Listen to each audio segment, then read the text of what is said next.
He's a former NFL quarterback, host of the Sean Salisbury Show, 6 to 10 a.m. on Houston Sports Talk 790, and host of Unpaved on Rumble Daily. Sean Salisbury and JP's buddy joining us now on the Fan Hotline. Sean, welcome to the show, bud.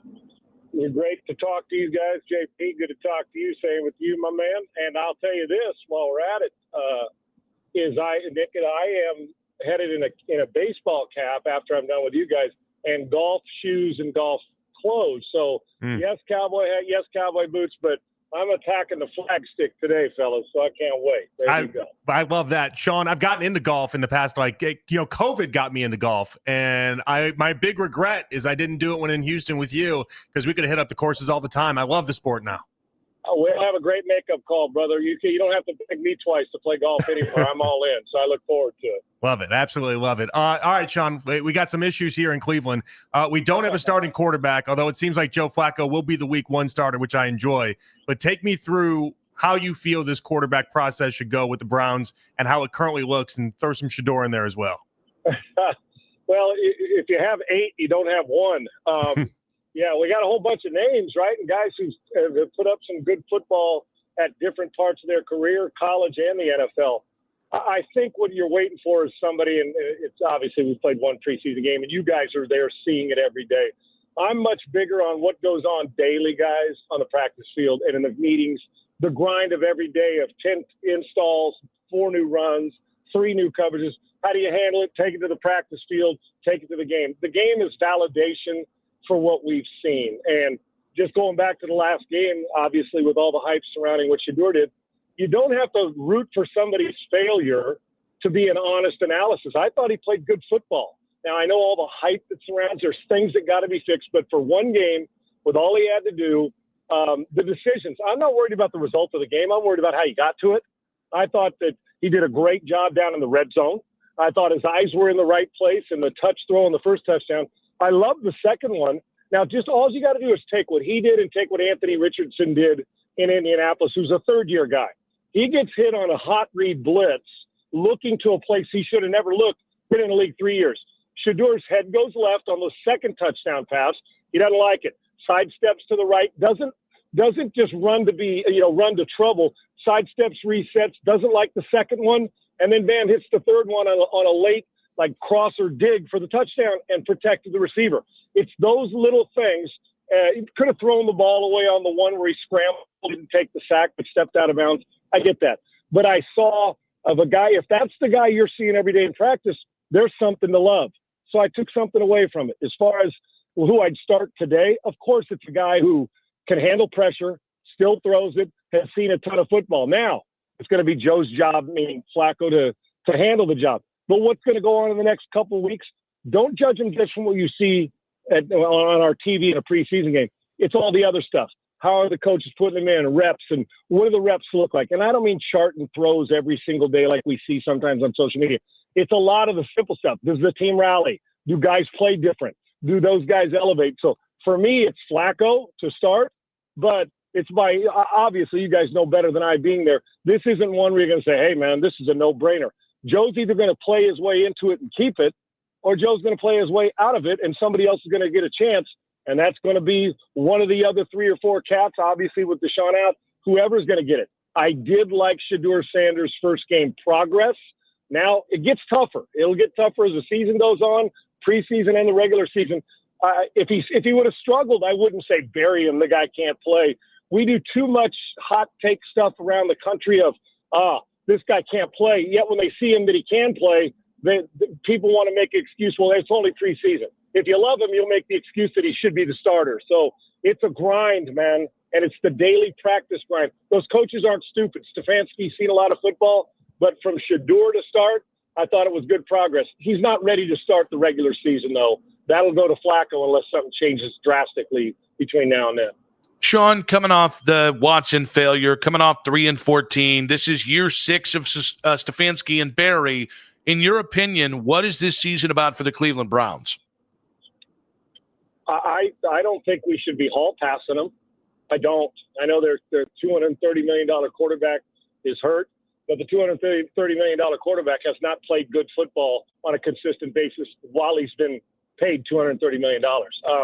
the offensive line was not good last year, but I think they have too many good players and names to not be as good. I love the defensive front.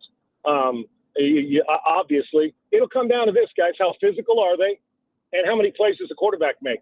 So in 6 years in, listen, I know Kevin's been coach of the year twice, but regardless of the roster you're dealt, hall passes, and I'm sure Cleveland Browns are tired of it, of waiting.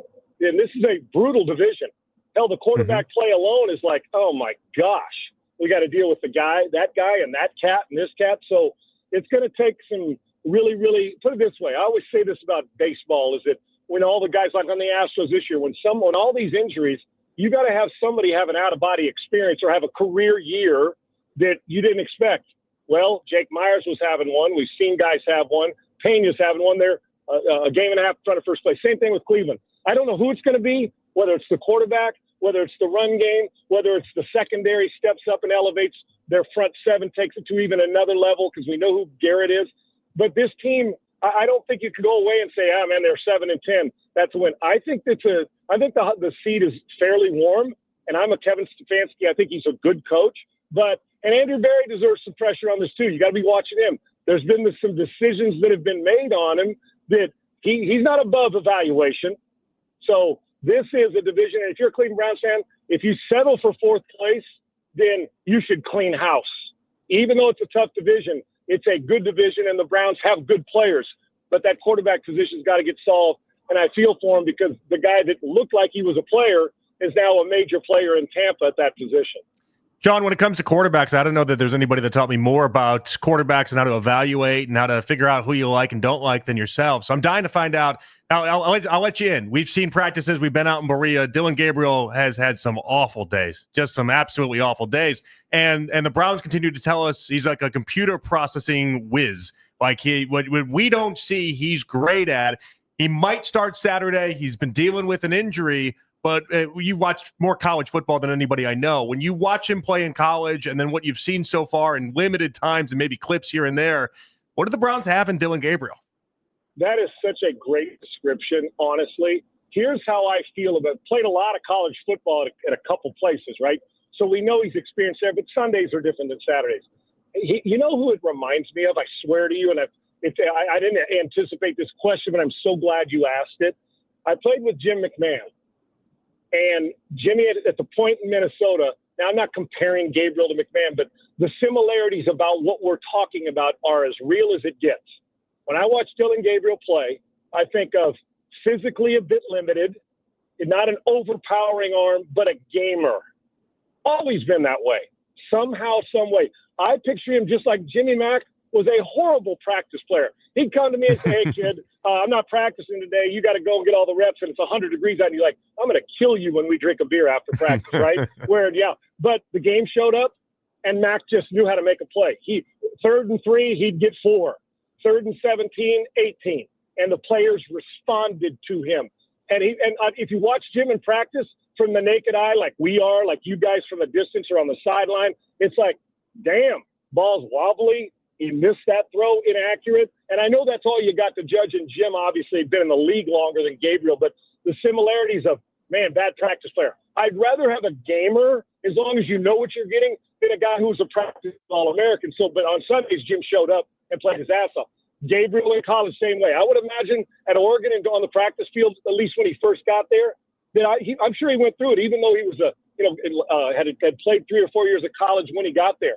And so I envisioned, I swear to you, when they drafted him, I said, they're not going to like a whole lot about him just on the presence. I feel like he looks like a guy where the uniform's a little too big on him. I've seen guys like this. And then David Craig was like that. And then you'd go and he'd throw for 400. I'll tell you a real quick story if you guys don't mind. It'll apply. When I'm in Seattle my rookie year, I come in, I'm 6'5", 235, and I'm throwing at 100 miles an hour. And David Craig's there, the old Milton College veteran with Steve Largent.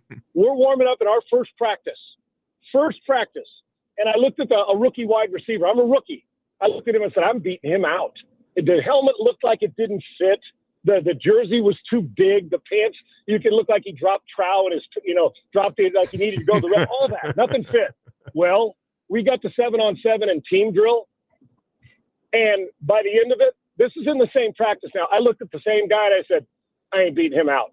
Timing, it was like they elevated because it was 11 on 11, and he was missing throws. McMahon, same way. I picture Dillon Gabriel to be a guy who you watch and you say, why did he get drafted where he got drafted? Then you watch tape, and that football savant mentality of he knows where to throw it. I think that Dillon Gabriel can play. Now, he's never going to wow you with all the physical stuff. But I can tell you this, if he's healthy and gets a chance, and what we saw in college translates to the NFL, Dillon Gabriel make plays. You say, damn, I didn't see that coming. I don't know how it's going to turn out, but I know this. That's the description of him. So you got to see the forest through the trees with a guy like that that's not imposing like other quarterbacks, but is a playmaker when you're playing real snaps. I'm actually anxious to see how that competition goes. Sean, we've got week 0 coming up in no time in college football. Ohio State, Texas, huge matchup, 1 versus 2. I'm just curious what you're expecting from this game and who you think has the edge. And it cut out a little. You're talking about the Texas-Ohio State game, the opener? Yes, sir. I hope you guys can hear me clearly. Mm-hmm. I love it early. 11 o'clock here Central. They're going to get after it. Hey, welcome to it, Arch Manning. You're not playing Tennessee Chattanooga. You get to go play the national champs who are mean and nasty, well-coached, got their national championship, and boy, did they play good football. Listen, it won't make or break Arch because one thing we do know, guys, from the Manning family, he will be mentally prepared to handle this, good, bad, or indifferent. And Steve Sarkisian's as good a play caller as in the country. I expect it to be a phenomenal game. And I can tell you this, it may not be the last time they see each other again. Did we lose Sean? I think we might have lost Sean. Sean Salisbury. There'll be more money on there than you can imagine as far as draft picks go. Sean, back to the NFL quickly. Just tell me what you've seen. I don't know how much Texans practice you've been out to, but what's the vibe around Nick Chubb right now? Early on, it felt like people were hating on him, and then he had a couple good runs in the most recent days. Yeah, and real quick, and heard you what you said about and about the quarterback real quick. I don't know how Gabriel's going to work out, but that's what you're going to get from him. It's not going to pass the eye test for anybody on the practice field. With Nick Chubb here, listen, when they got him, I think it's going to be one of the, if he's healthy, you guys know he's a physical beast. If he's healthy, like we expect, the way he's come back and the way he's running, I'm going to tell you that is maybe the Detroit Lions have the same type. I mean, they're different players, but deep depth-wise, he and Joe Mixon will be as good of running back combinations there is in football because Chubb's no backup. And if he's got a bone to pick and he's got that hunger after what's happened to him, this is a great get. He'll protect it. He'll thump people in the pass game. He and Joe, he won't have to get too much work for Joe. That this is a great 1-2 combo. I think they're going to destroy the division. The other 3 teams have so many weaknesses. Adding Nick Chubb was a big plus. And if there's any injury to Joe Mixon, you're not losing much. This guy is a physical beast, and the Texans need a bit of nasty. Nick Chubb brings that. And that backfield, hell, the 2 most physical guys on the team may very well be the 2 cats playing at running back, at least on the offensive side of the ball. Sean, we love the energy, buddy. We love the knowledge. Appreciate you. Have a great weekend. Thanks, Sean. Hit him straight. You guys are the best.